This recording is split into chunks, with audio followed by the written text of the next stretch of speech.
Mughal garden Bharat की आजादी के 75 साल पूरे होने के उपलक्ष्य में पूरे देश में अमृत महोत्सव मनाया जा रहा है।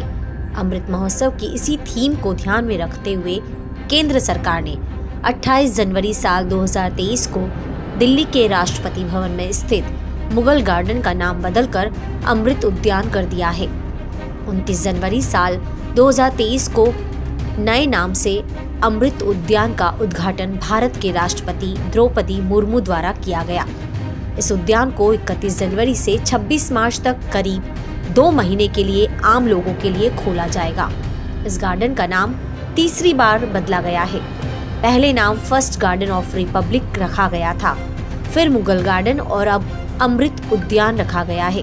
क्या रहा है इस गार्डन का इतिहास, किसने और कब बनवाया इस गार्डन को, आइए जानते हैं। रंग बिरंगे महकते मनमोहक फूलों की दुनिया का नाम है राष्ट्रपति भवन का मुगल गार्डन, जिसे अब अमृत उद्यान के नाम से जाना जाएगा, जिसे भारत देश में ही नहीं बल्कि पूरी दुनिया के खूबसूरत बगीचों में से एक माना जाता है।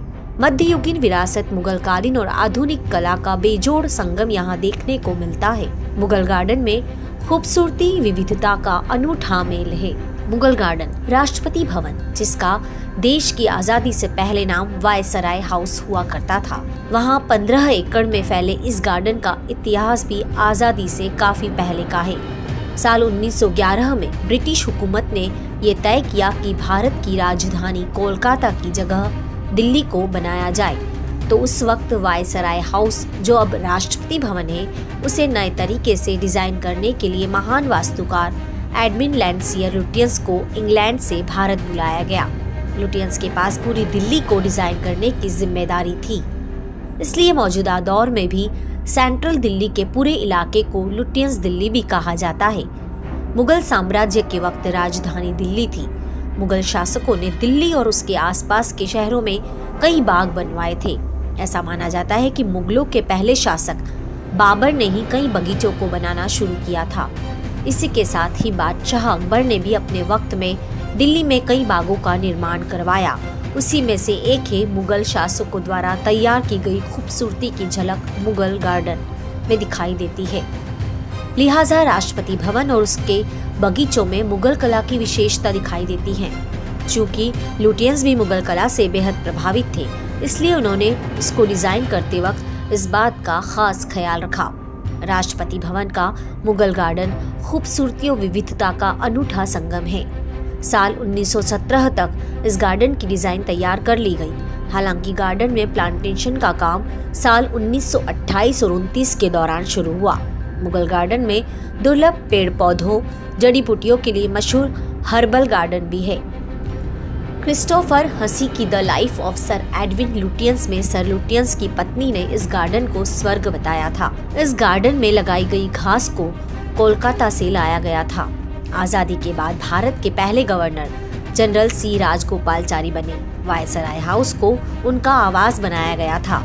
आजादी के बाद में देश में अनाज की कमी बहुत ज्यादा होने लगी। तब राजगोपालचारी ने इसी मुगल गार्डन के एक हिस्से में गेहूं की खेती भी शुरू की थी और ये परंपरा कई सालों तक चली भी थी। इस गार्डन में लगे गुलाब के फूल भी लोगों के आकर्षण का मुख्य केंद्र है। यहाँ पर गुलाब की 159 वैरायटियां मौजूद हैं। फरवरी और मार्च के महीनों में इनमें से ज्यादातर फूल खिलते हैं। Mrinalini, Adora, Taj Mahal, Eiffel Tower, Modern Art, Sentimental, Oklahoma, Black Rose, Belami, Paradise, Black Lady, Blue Moon और लेडी एक्स जैसी गुलाब की कई वैरायटियां यहाँ देखने को मिलती हैं। इस गार्डन में होने वाले कई गुलाब के फूलों के नाम प्रसिद्ध हस्तियों के नाम पर भी रखे गए हैं।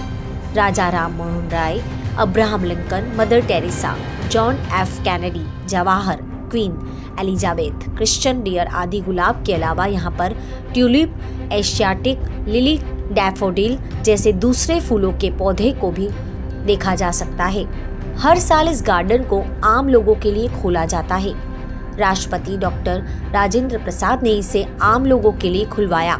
उसके बाद जब डॉक्टर जाकिर हुसैन राष्ट्रपति बने तो गुलाबों के वे बहुत शौकीन थे। उन्होंने देश विदेश से गुलाब की कई किस्में मंगवा कर यहाँ पर लगवाई। राष्ट्रपति ज्ञानी जैल सिंह के लिए कहा जाता है कि उन्हें यह गार्डन बहुत पसंद था, इसलिए वे सुबह 5 बजे उठकर इस बगीचे में सैर के लिए जाया करते थे।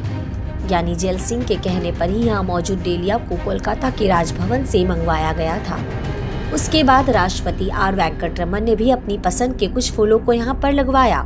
डॉक्टर शंकर दयाल शर्मा जब राष्ट्रपति बने तब उन्होंने भी कई तरह के फूलों को जैसे चंपा, चमेली, हरसिंगार जैसे फूलों को यहाँ पर लगवाया। डॉक्टर APJ अब्दुल कलाम के कार्यकाल के दौरान बोनसाई के पेड़ यहाँ पर बहुत लगाए गए। तो अब मुगल गार्डन को अमृत उद्यान के नाम से जाना जाएगा।